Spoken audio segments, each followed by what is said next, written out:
हमारे साथ है एनसीपी शरद पवार पार्टी के नेता रोहित पवार।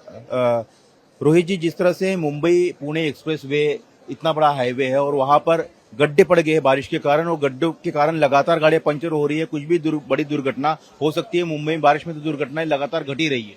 ये देखो, आप अटल सेतु पे जाओ, वहां पे भी गलत तरीके का या खराब क्वालिटी का काम होने के कारण वहां पे भी गड्ढे हैं।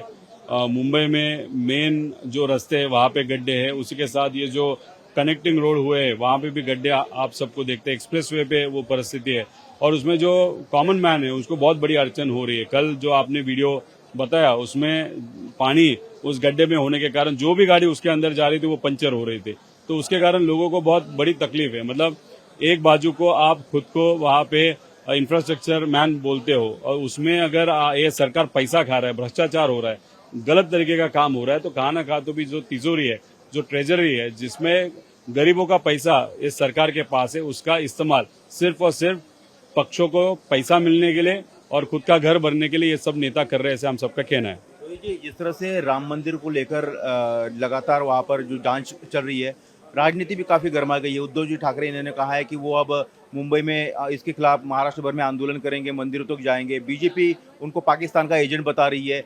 पूरे राजनीति को कैसे देखते हैं आप, इस पूरे मामले को? इसमें राजनीति नहीं है, इसमें भ्रष्टाचार हुआ है। देखो, आपने हमने सबने मिलके प्रभु श्री राम का मंदिर सुंदर हो इसके लिए वहाँ पे सेवा करके पैसा दिया।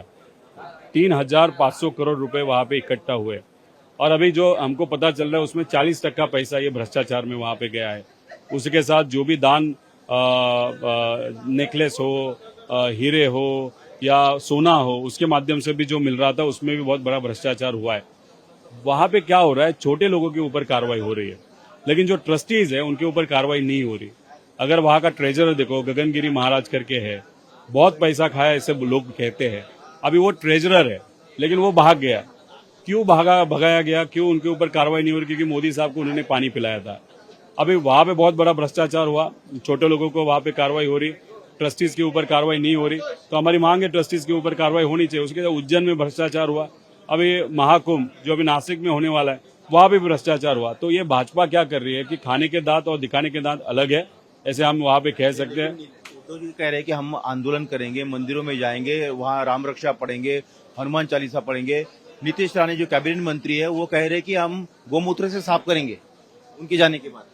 देखो, भ्रष्टाचार तो हुआ है, वो सिद्ध हुआ है, इसलिए वहां पे कार्रवाई हो गई। यहाँ मुंबई, अगर महाराष्ट्र की मैं बात करूं तो यहाँ उद्धव जी जो कह रहे हैं कि आंदोलन करेंगे, इस पर बीजेपी के मंत्री नीतीश राणे कह रहे हैं कि गोमूत्र से साफ करना चाहिए। देखते हैं क्या होता है, लेकिन जो उद्धव ठाकरे साहब ने भूमिका ली है कि ये जो हुआ है गलत हुआ है, तो कहाँ ना कहाँ तो भी लोगों तक जाना चाहिए, क्योंकि वो राजकीय नेता है और ये चीज बहुत गलत हुई है, ये लोगों को मालूम है। तो लोगों के जो संघर्ष है या लोगों के मन में जो रोष है वो कहाँ ना कहाँ तो भी बाहर आना चाहिए, इसलिए उद्धव ठाकरे साहब वहां पे कर रहे हैं। अभी भाजपा क्या करती देखते हैं। मेरा वही कहना है कि आप हिंदुत्व खतरे में बोलने वाले लोग, जब मंदिर को लूटा जाता है तब वहां पे कोई नहीं कुछ बोलता, उसमें क्यों चुप बैठते हो?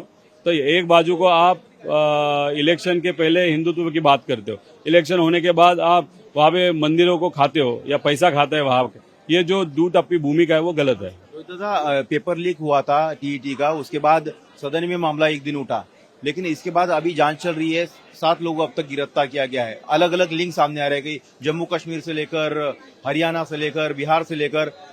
इस पूरे मामले को लेकर क्या सरकार के ऊपर आप फिर से कहेंगे कि सरकार ने कहा था पूरी जानकारी दी जाएगी, इन्वेस्टिगेशन होगा, क्या कहेंगे इस मामले को लेकर? अभी तक नहीं, एक तो ठीक है, अधिवेशन में हम लड़ रहे हैं, बात कर रहे हैं, लेकिन रास्ते की लड़ाई लड़नी पड़ेगी, लोगों को वहां पे इकट्ठा लाना पड़ेगा, तभी इस सरकार के ऊपर प्रेशर आएगा। आज क्या हो रहा है कि हमारे यहाँ पे बहुत कम आमदार है, हम बात करना कोशिश करते हैं, लेकिन उत्तर जो हमारा हमको सरकार के माध्यम से मिल रहा है वो बहुत वेग मिल रहा है, कंस्ट्रक्टिव नहीं मिल रहा।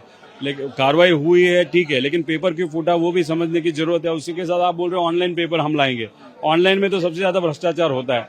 तो ये जो चीजें है ना, सिर्फ बोलने के लिए नहीं, प्रॉपरली स्ट्रक्चरली धोरणात्मक या कंस्ट्रक्टिव निर्णय लेने की जरूरत है। रोहित पवार, कैमरामैन संतोष ड्यूटी के साथ सचिन चौधरी, इंडिया टीवी, मुंबई।